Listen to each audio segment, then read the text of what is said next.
Hey folks, today we have a keyboard video, but before I show you the keyboard, I'd like to show you how long the box is that Amazon sent me. I got a few books and the keyboard in this one shipment, and it looks like a gun box. Like I should open this and there should be like a 22 in there. That's crazy. Yeah, wow. Anyhow, let's get to the actual keyboard. And in this generic box here, we have the keyboard. It is a Rosewill RK-6000. As it says there on the back, if it'll ever focus. It's an RK-6000. This is the second series of Rosewill keyboard I've ever purchased. This one stood out to me as very unique because of the switch type. This uses Blue Alps switches. And not only that, this was $36 from a warehouse deals on Amazon, so I couldn't resist. As you can see, it comes with special keycaps that have a metal, or not a metal. They have rubber on them for better grip. And that allows me to show you the Blue Alps switch there. So there you go. That's a Blue Alps switch. I would probably not be leaving these rubber keycaps on because I think they feel stupid compared to the rest. I have found one problem so far, and that's that it feels like there's something stuck under this control key. So I'm going to rip that key off and see what's going on under there. But so far, looks like the keyboard's in pretty good shape. It looks like it was, I don't know how much it was used, if at all. It might not have been used that much. Looks pretty darn new, so maybe a tad dirty, but very light typing feel. Very satisfying. I think this will be a nice a nice keyboard for gaming. That's why I bought this. I bought it for the gaming rig. Mainly because it's a switch type I wanted to try.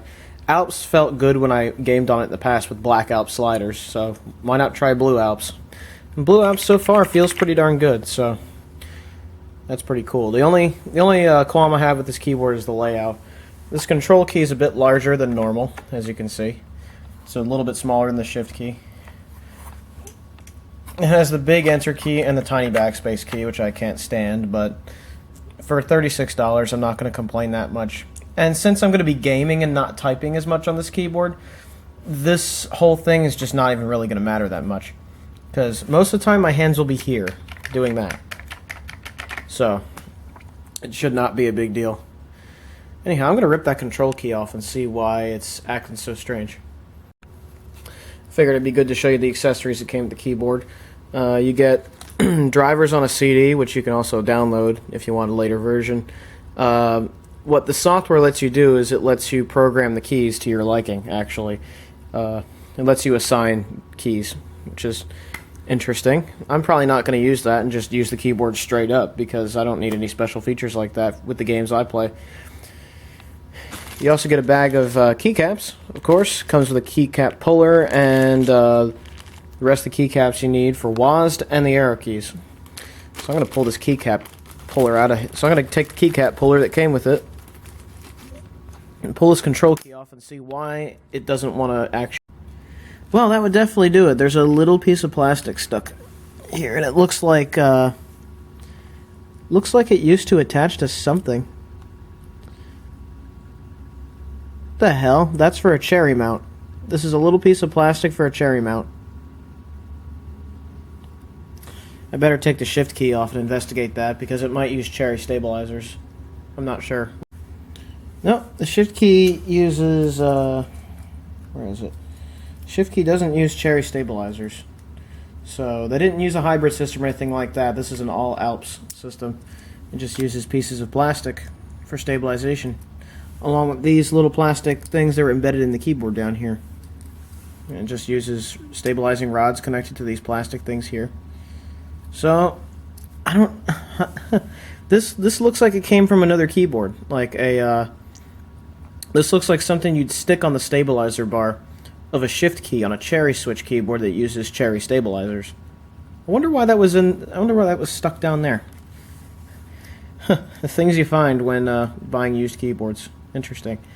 Anyhow, I'll put these keys back on and we'll get on with the whole thing. I'm going to take these rubber keys off and stick the regular keycaps back on because these are just stupid, in my opinion. They seem like more like a gimmick.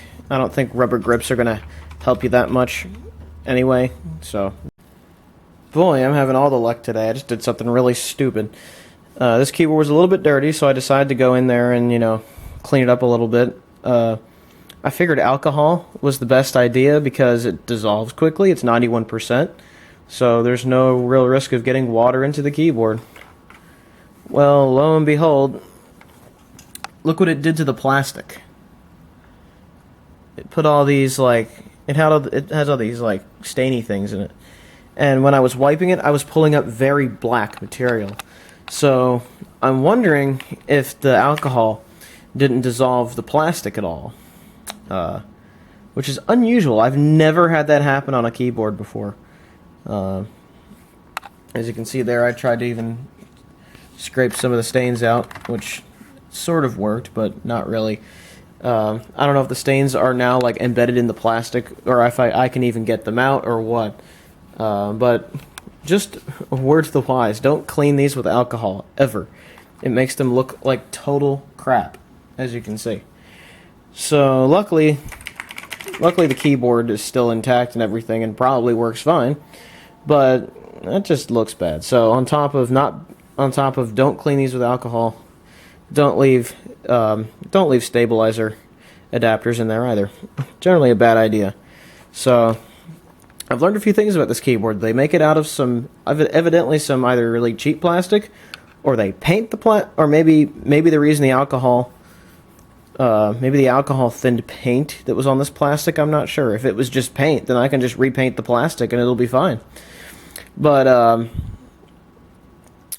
don't know what happened there. If it's painted plastic, I can always repaint this. That's not a big deal. It even happened when I wiped off the bottom, although not nearly as noticeable. You can see those streak marks there from the alcohol. That's just a damn shame. I've never seen that before. Very unusual. So, yeah. I just thought I'd let you know. Despite all the flaws this keyboard has, the typing feel seems pretty nice. It's very light. It feels more solid than a cherry blue keyboard does. Definitely does. One difference with these newer keyboards is this one is USB only. That did not come with a PS2 adapter. I don't even know if one would work with the controller in this keyboard, to be honest with you. I guess I could try it, but I plan on only using USB anyway, so what's the point? Blue Alps. Now, it doesn't say Alps on the switches themselves, so they could be Alps clones. I'm not really sure. But even if they are, it still feels very good. It's a huge improvement over Rubber Dome. It still feels very nice. It has a very, very subtle tactile... Bleh. It has a very subtle bit of tactile feedback to it, which is very nice. Gives the... It's perfect. It'll be perfect for gaming because it has a very light typing feel, so it's less fatigue on the fingers. So I can just hold down a button for a long time, and I won't feel strained like I did on my cherry green keyboard. That was a bit uncomfortable. So this should be quite an improvement to that, I think. So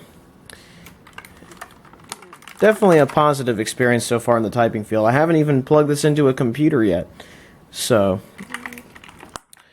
it should be interesting. WASD. As you can see, putting in keycaps is a lot easier than with cherry keyboards. Now it looks like a proper keyboard. Anyhow, let's take a look at the cable itself and the rest of the keyboard design. So, like I mentioned before, it has a bit of an unusual layout with that control key, which I fixed, by the way, perfectly. It has the big enter key and the small backspace key, which that small backspace key is the real stupid part of that. Every key, this control key being as long as it is, makes every other key very tiny, which is unusual. but for gaming with this, that shouldn't be a problem. Arrow keys and everything. Up here you have your, presumably an LED display for num lock, caps lock, and scroll lock. On the bottom of the keyboard you have some rubber feet here and here, and a couple of felt pads up there and up there. You also have some nice wide and thick stands for the keyboard, so you can elevate it a little bit. Looks like a switch would have gone there, maybe. They're very solid, which is a plus for this keyboard. Very solid feeling plastic there. Looks like it's held together by a bunch of clips up there. One thing I do like about this keyboard is that the cable is hardwired, so there is no risk of breaking it off thanks to some shoddy USB connector. That was a very smart decision. I like that a lot more. I'd rather open the keyboard and unplug the cable than have the port break off. So that's definitely a plus for a gaming keyboard. Has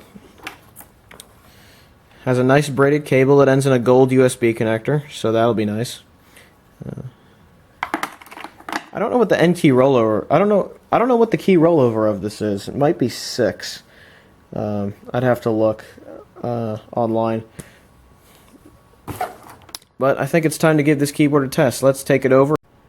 Alright, here we are at the gaming rig. I think we should give this thing a test now. I haven't plugged into one of the USB ports of it. Let's turn her on and see what happens.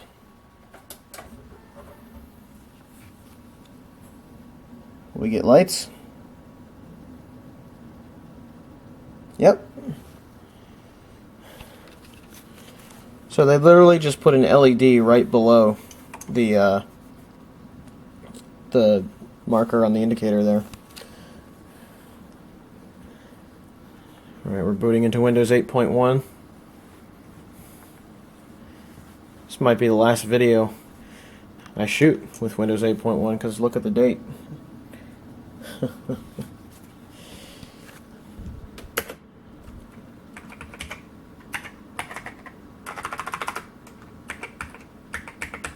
Uh-oh, we got a key that doesn't work. Ain't that just typical? Well,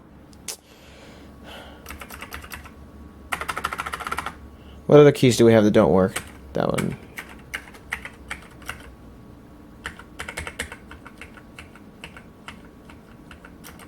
Yeah, the I one doesn't click. It actuates down, but it doesn't click, and it doesn't type. Huh. That's weird.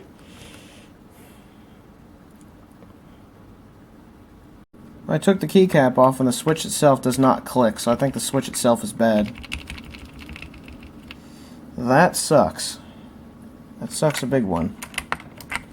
So it looks like I'm going to have to return this keyboard because I can't get the eye to work. See if I mash it really hard. Nope, that doesn't work either. Do any other keys not work?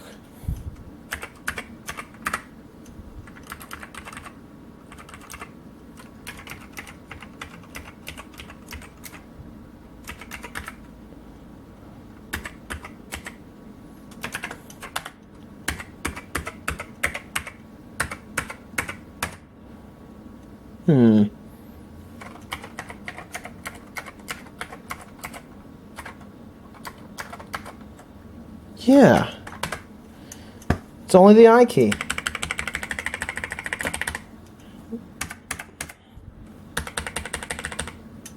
Does the caps lock key work?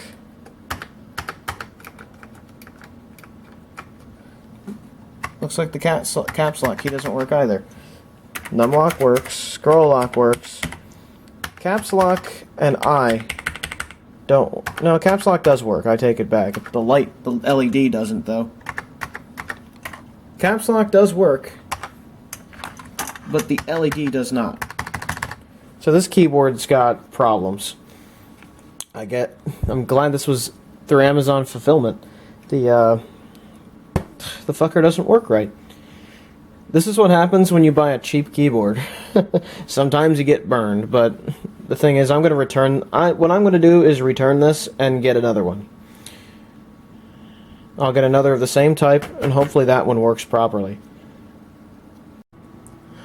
Well, the review of this keyboard was a total bust. With that I key being broken and all, that was a shame.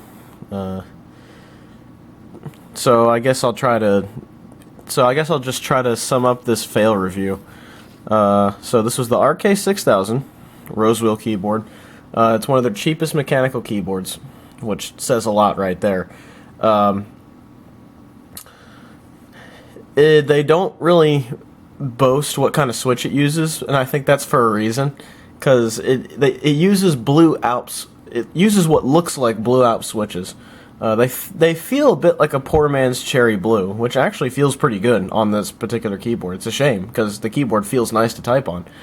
But these switches seem to have a tendency to break easily, because if you look at the reviews on Amazon, you see a lot of people have had issues with keys that stop working or haven't worked since day one. Yeah,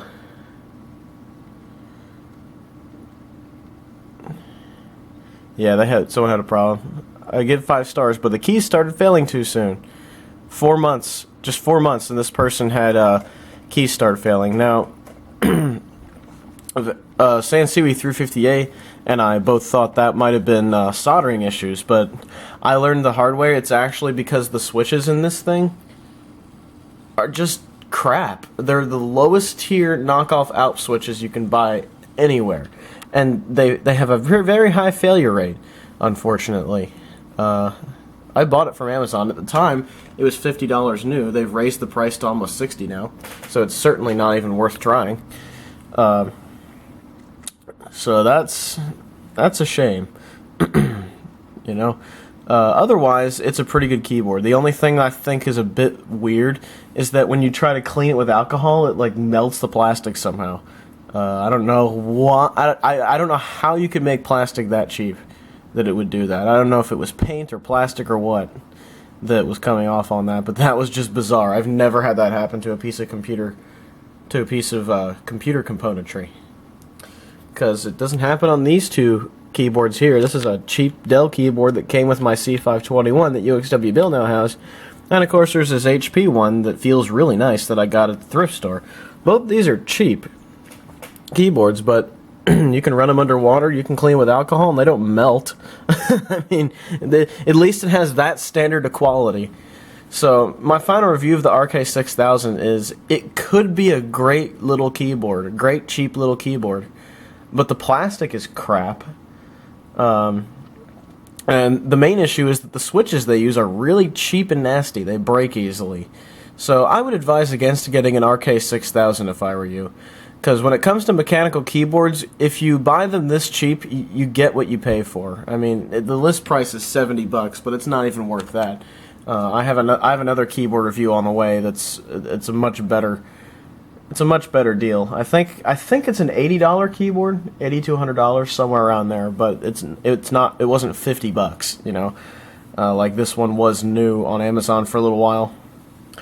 So, in conclusion, this keyboard is built cheap as hell. Don't buy it. Anyhow, I hope you enjoyed this failure of a frickin' review. So, have a good one, everybody. Ciao.